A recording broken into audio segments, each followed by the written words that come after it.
So I'm beginning by saying I'm sorry. I'm sorry. In fact, I owe each of your seudot mafseket, your meals before the fast, 15 minutes. Several people came up and asked me and said, if candle lighting is at 6:30, why are we starting Kol Nidre at 6? And I confidently answered what I believed was the answer, which is that you have to finish Kol Nidre before candle lighting. Something nagged at me because enough people had asked, and I was like, am I right? And so I looked into it, and in fact, you have to start Kol Nidre before candle lighting, but you do not need to finish it before. So I owe everyone 15 minutes. You will not be getting it back. Though when I mentioned it to Paul, he said, can we do a kiddush at Kol Nidre? And I said, no. So I apologize. When you're 15 minutes extra hungry tomorrow, have an extra bagel on me. And actually, that is what I want to talk about tonight, a word in which I very rarely use except in jest. It's a word I'm deeply uncomfortable with, but is core to any religious life, and that is sin. And when I say sin, I don't just mean like I owe you 15 minutes, or we lit candles a little bit off, or, I put talis on at the wrong time, or whatever. All of those are important things and we should do them right. But for tonight, when I use the English word sin, it's more like the Hebrew chilul Hashem, which is we as humans have the possibility, have the strength, the might to actually obscure God's presence from the world.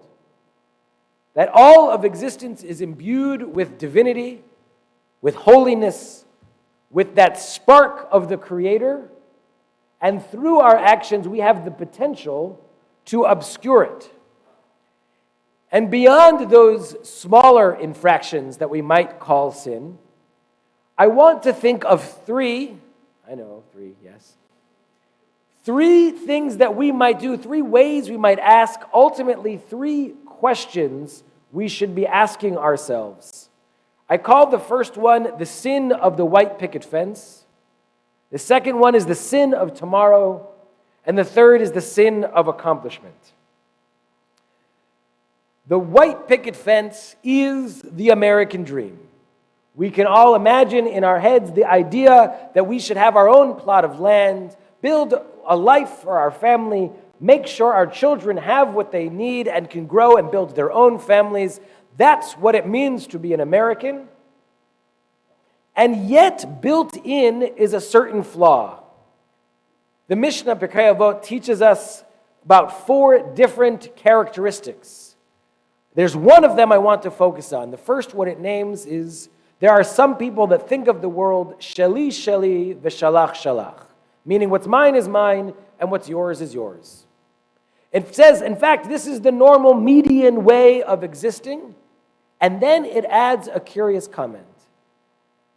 Even though it is the median way, that this way of approaching the world has in it an aspect of Sodom and Gomorrah, the 2 worst places to have ever existed, 2 towns full of such sinners that God had to wipe them off the face of the earth. And this very simple, what seems obvious way to approach the world, what's mine is mine, what's yours is yours, is said to have an aspect of exactly these people. And the commentary goes on to say, because there is a danger in this attitude, that you lose in yourself generosity. You lose patience, understanding, empathy for the other, because all you do is think about your white picket fence. Sheli, sheli, what's mine is mine. You begin to get lost. Things are going pretty well for us. We've built a job, our family is okay, we have been able to build this. So everyone else outside the fence should also be able to figure it out. They should be fine. In Gomorrah, and Sodom and Gomorrah, it gets so bad that when these 3 strangers visit their town, the people of the town want their things and can't imagine not robbing them.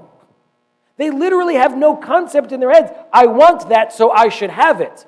They bang on Lot's door demanding what they want because they lived so long in this mindset, inside their own proverbial white picket fence, that what they wanted is all that mattered, is all that could be. Now, it's good, of course, to build our proverbial white picket fences. I actually like those white sort of plasticky ones better. I don't know what they're made out of. We should have good things for our family. We should build a life where our kids have a better life than ours and their kids even better beyond. That's good, wonderful. It's super American and it's super Jewish. But we can't let those fences blind us to what happens beyond. We can't help but let our own successes, our own ways, things that we have done blind us to the troubles, the travails, the difficulties that others experience. The sin of the white picket fence is when we start to believe we're okay, so everyone else should be too. The second sin is the sin of tomorrow. That same collection of wisdom, Pirkei Avot, says the following. Hillel, the elder, would say, Im ein ani li mili, ukshe ani la'atzmi ma'ani, ve'im lo echshav ematai. If I am not for myself, who will be for me? And if I am only for myself, what am I? And if not now, when? Now, I could probably have given you a whole sermon on the sin of tomorrow. The idea that we all deep down, even though we might forget it, know that we may not have tomorrow. That today might be all we have. But if I did that, I would be giving you a sermon that was, and I'm coining a word now, basically Hallmarkian. You could go to CVS and go into the card aisle and I'm sure find a dozen cars that say something along the lines of, we should hold on today because we don't know if we'll have tomorrow. If that was all I gave you, that wouldn't be enough. It's important, but it's not enough. We have this moment in time where for the first time as Americans, and maybe for the first time as Jews, God is not obvious. We live in a world where our education teaches us that likely God is a cute thing you might get at home, but not in the important places like the classroom. And so we start to lose our grip on the complexity and layers of who and what God might be. At best, many of us have a conception of an old man with a white beard and a white robe sitting on a chair reminding us of everything we did wrong. Now, that's not an untrue conception of God, and we should hold on to that. But of course, the concept of the creator of all goes deeper and has more layers. In fact, when God tells us that we're created in God's image, God teaches us something core about who we are. Now, I have had both the difficulty and the privilege of sitting in a lot of Shiva houses, of meeting with a lot of families before a funeral, and even meeting with people who sit, lay, or are on their deathbeds. And every one of them has some regrets in their life, but I'll tell you, never once has anyone said to me, if only I made more money. If only I had accomplished more in my business. Always, always, the regrets are, I wish I spent more time with my kids. I wish I'd apologized to my brother. We really could have made up. There was one person who said they wish they ate more hot dogs. So you could take that to mean what it means. But always they looked back at their life and looked at the connections, the meanings in their life, and they taught me something for this moment, which is, if you're unsure who or what God is, then one stand-in, one image, is you 30 years from now. Yourself at your own end. As you look back at your own life, picture yourself deep in the future. And that's why this Mishnah is so meaningful. It doesn't just say, "Ve'im lo achshav me'ei matai," if not now, when. It first says, if I'm not for myself, who will be? And if I'm only for myself, what am I? It gives us the question so that we can be ready to face our future selves. The sin of tomorrow is not just needing to make sure you experience the things you want to because we don't know if tomorrow will come. The sin of tomorrow is not asking ourselves, was I enough for myself? And did I make sure I was also for others? And will my answers to those questions be satisfactory to me 30 years from now? The third sin is the sin of accomplishment. We as Jews have a whole range of ways to say, great job. We say, Yasher Koach, Chazak ve'amatz. When we finish reading a book of the Torah, we say, Chazak, Chazak, ve'nit chazek. When we do a siyum, a finishing of a chunk of story, we say, Hadran alach, to the text we studied. All of them have roughly one thing in common, that they are loosely translated to, don't mess up next time. You could imagine the humor in it. You could imagine sort of a nebbishy guy in the movies being like, that was very nice, but please don't do a bad job next time. But there is a depth and a secret beyond that. There is a truth that means that we also in the way we are raised, the way we are educated, that we lose. When we go to school, we learn something, we take a test, and then we put it behind us and learn the next thing. When we go to the next class and we do the same thing. And we start to build the habit in ourselves that the way the world works is you have a project, you finish it, then you move on to the next project. But there is a lie in that.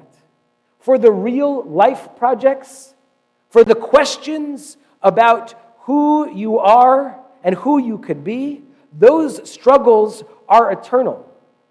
There is a truth here that we really and truly are not finished until we're finished.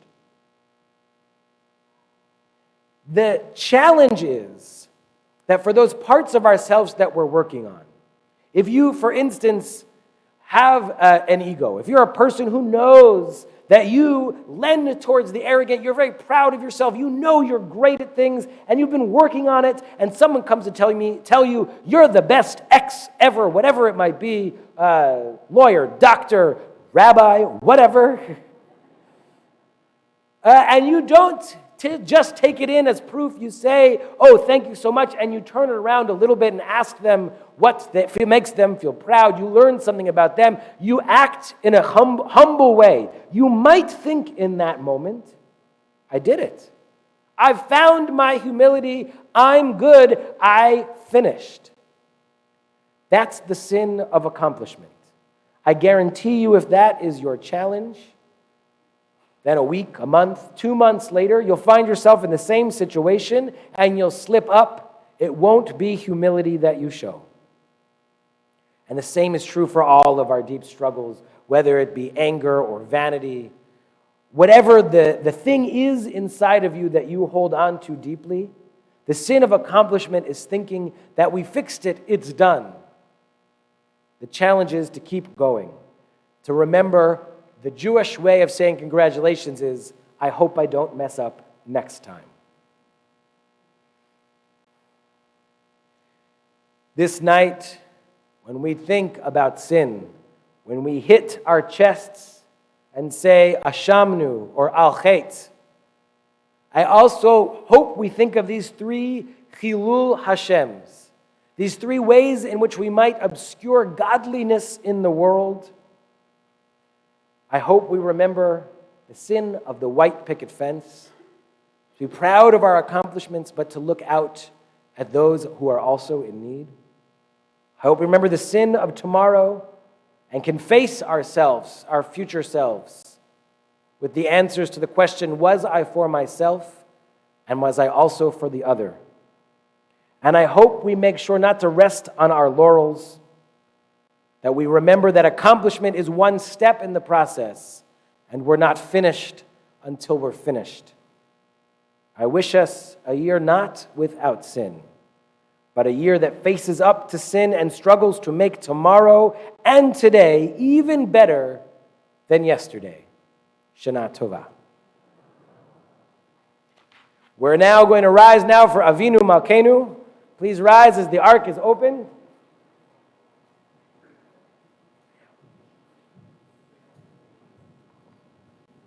Page 414.